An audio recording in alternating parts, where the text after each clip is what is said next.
আমাদের জ্যোতিষে একটা ফেজ থাকে, সেটা হচ্ছে ৭.৫। মানে সেই প্রভাবের জন্য সেই মানুষদের কিন্তু স্থূলত্ব মানে কম বয়সে একটা ওবেসিটির একটা ব্যাপার চলে আসে। তো এরপরে হচ্ছে ধনুরাশি।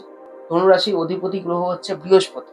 আচ্ছা। এবং বৃহস্পতি, দেবগুরু বৃহস্পতি অত্যন্ত শুভ একটা গ্রহ। ৯টা গ্রহের ভিতরে সবথেকে শুভ গ্রহ যদি আমাকে জিজ্ঞেস করো, আমি বলব শনি দেবতা এবং বৃহস্পতি। আচ্ছা। শনি দেবতাকে আমি সবার প্রথম রাখি, তারপরে বৃহস্পতিকে রাখি। কেন শনি দেবতা না কোনো গ্রহরাজ। কিছু, গ্রহরাজ বলে শুধু নয়, শনি দেবতা কোনো কিছু দেখেন না, মানে উনি হচ্ছে কর্মফলের দেবতা। উনি আচ্ছা। বৃহস্পতি, দেবগুরু বৃহস্পতি দেবতাদের পক্ষে। ওকে। এবং আমাদের জ্যোতিষে একটা ফেজ থাকে, সেটা হচ্ছে ৭.৫। হ্যাঁ, হ্যাঁ। সবাই খুব ভয় পায়, একটা হুম। আতঙ্কে থাকে, তা নয় কিন্তু। আমি যদি ভালো কাজ করি আমার ৭.৫তে ভালো হবেই।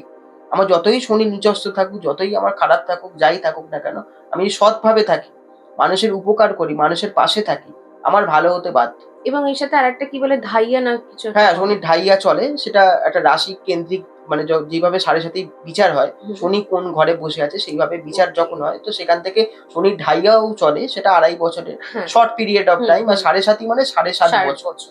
তো সেখান থেকেই ৭.৫ই এসছে, উৎপত্তিটা এসছে। তো শনি কিন্তু কর্মফল দেবতা। আমি যেমনই কর্ম করি, দেবগুরু বৃহস্পতি কিন্তু মানে দেবতাদের পক্ষে।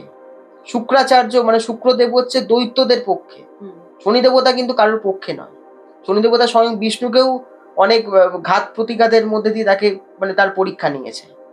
মানে স্বয়ং বিষ্ণু ঠাকুরকেও কিন্তু ছাড়েননি। তো সেই জন্য শনিদেবকে আমি সবথেকে সর্বপ্রথম শুভ বলে মানি। হুম। যদি আমি ভালো থাকি। আমাকে ভালো হতে হবে। একদম। তো তারপরে যেটা নিয়ে ধনুরাশি নিয়ে আমি বলছিলাম, ধনুরাশির অধিপতি গ্রহ বৃহস্পতি। এরা না খেতে খুব ভালোবাসে।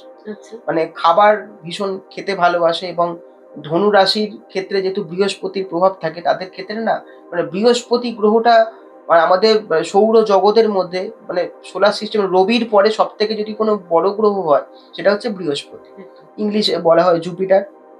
তো বৃহস্পতি গ্রহটা মানে সেই প্রভাবের জন্য সেই মানুষদের কিন্তু স্থূলত্ব মানে কম বয়সে একটা ওবেসিটির একটা ব্যাপার চলে আসে। আচ্ছা।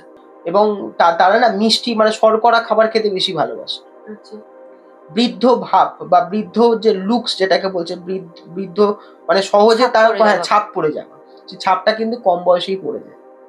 এটা ধনু রাশিদের মধ্যে বেশিরভাগ ক্ষেত্রে পড়ে। ধনু রাশির শুভ রং হচ্ছে হলুদ। হলুদ রঙে যদি জামা কাপড় তারা ব্যবহার করতে পারে, তাদের ক্ষেত্রে ভীষণ ভালো হয়। আচ্ছা।